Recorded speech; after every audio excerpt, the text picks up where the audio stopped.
Young Utrecht ada pemain tengah berbakat, visinya bagus, passingnya bagus. Dia bernama itu, kemudian saya hanya men-share saja. Kemudian Coach Jin juga melakukan riset sendiri. Nah, itu terserah Coach Sintayong dan tim kepelatihannya untuk menentukan siapa yang dipanggil.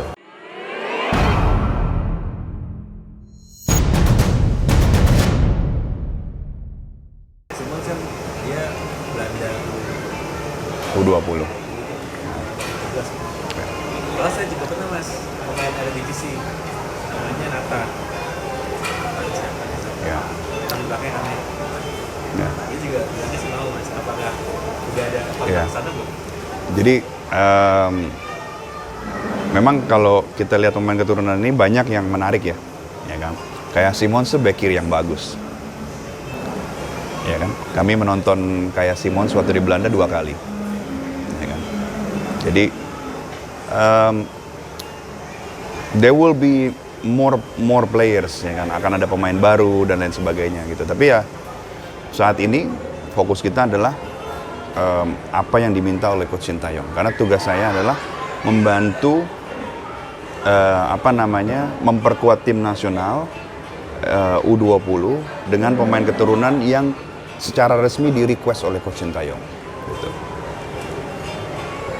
Mas tadi mas sempat mention tentang CV yang bagus. Mungkin boleh bocoran nggak sih mas, kayak mungkin dia jebolan klub dari mana? Mungkin kita nggak bisa dibuatin nama nih. Mungkin jebolan klub dari mana atau dia udah kompetisi mana gitu. Kalau gitu mah bocor.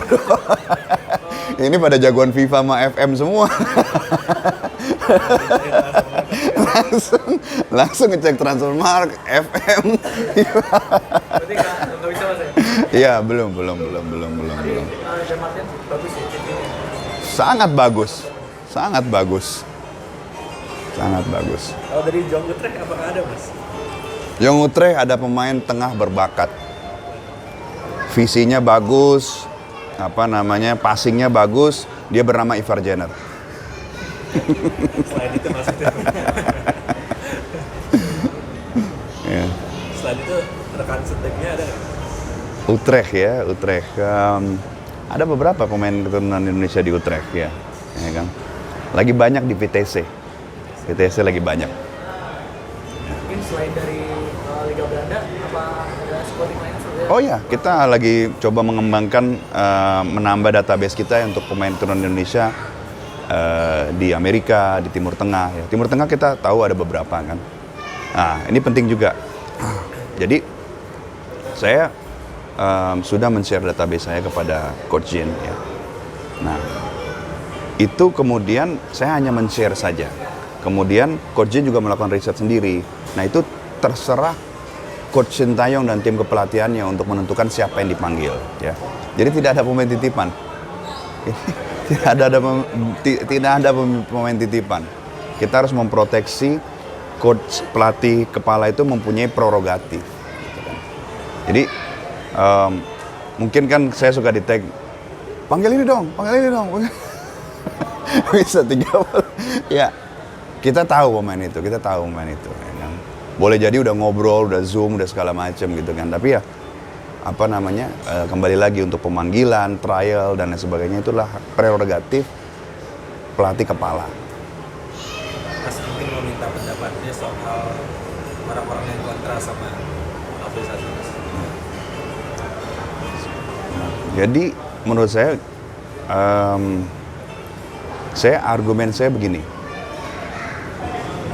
Kita memiliki diaspora Indonesia ya, di luar negeri yang berjumlah 9 juta jiwa. Ada sebagian yang menjadi dokter, pengacara, banker, ada juga yang menjadi pemain bola. Ya kan? Nah, pertanyaannya begini. Apakah kita ingin memaksimalkan potensi diaspora kita atau tidak? Itu saja gitu kan ya. Apakah pelatih kepala ingin memanggil mereka atau tidak? Ya. Kalau ternyata pelatih kepala melihat, pemain tersebut kayaknya bisa menambah kekuatan. Ini keyword ini menambah gitu kan ya. Jadi sebetulnya bukan dikotomi antara pemain lokal versus pemain keturunan. Bukan seperti itu, ya kan. Pemain keturunan ini saya melihat itu sebagai tambahan kekuatan.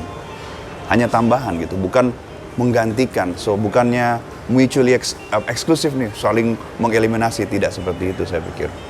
Pemain lokal adalah backbone paling vital dari sebuah tim nasional. Dan memang ada beberapa negara yang memang cukup agresif dalam hal pemanfaatan sepak bola diaspora mereka. Mungkin karena ini zamannya World Cup, kita dengar mengenai Maroko ya kan? Maroko pelatihnya lahir di mana? Prancis, ya kan? Tapi dia Maroko banget, ya kan? Hakim Ziyech lahir di mana? Di Belanda. Ashraf Hakimi, one of the best fullback in the world, lahir di mana? Di Spanyol, ya kan? Kemudian ternyata pelatih Maroko ini melihat, oh ada potensi yang dahsyat nih, ya kan? Memanggil pemain tersebut kan. Bahkan Hakimi sempat juga pensiun kan, karena ada masalah dengan pelatih sebelumnya. Nah, rupanya dia bisa memadukan bagaimana potensi pemain lokal, kemudian fasilitas yang bagus di Maroko, kemudian ada pemain diaspora. Jadi bukan karena hanya pemain keturunan, pelatihnya juga harus bagus, ya kan? Fasilitasnya bagus, kemudian pemain lokalnya juga sangat kompetitif gitu kan. Ditambah dengan pemain keturunan. Saya pikir bisa menjadi kombinasi yang dahsyat ya. Pemain termuda dalam Piala Dunia kita kali ini, pemain mana? Apa? Bukan, pemain dari Jerman, keturunan Maroko, umur 17 tahun. Bermain di Dortmund. Yang apa? Nkuku itu. Ya, pokoknya yang striker umur 17 tahun.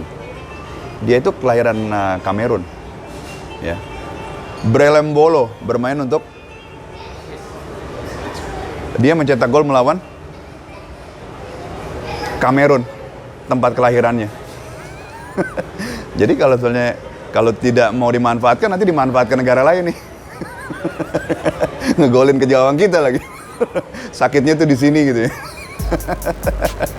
Coach Sintayong ketika memberikan latihan, ya, ini salah satu alasan yang mungkin banyak pemain keturunan tuh ingin membela Indonesia. Terima kasih sudah menonton. Silakan subscribe, like, dan jangan lupa komen di bawah ya Bola Spotter.